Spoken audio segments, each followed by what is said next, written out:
just a single person.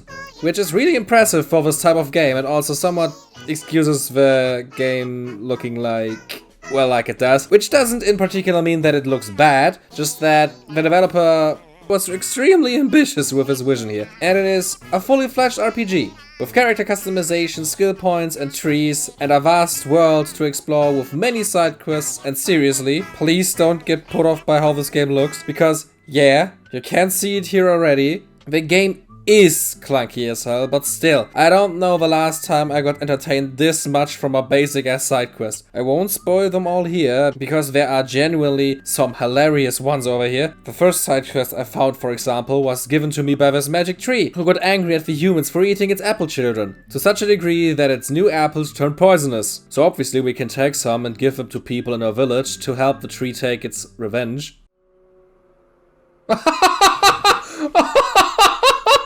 This game is seriously unhinged.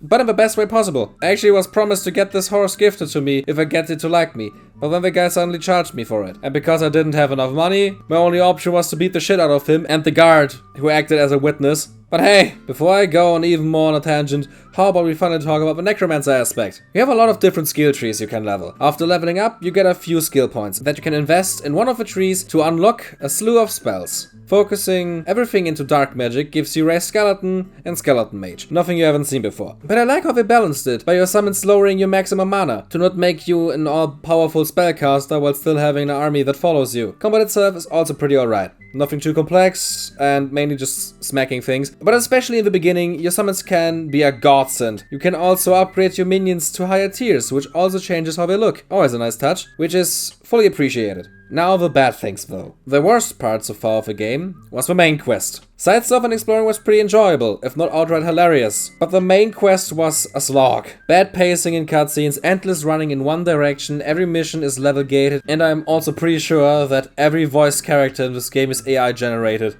And I still can't translate some of these rules yet. So what should I do with this one? Either that, or I found the most boring sounding voice actors imaginable. This is a problem I have with this game.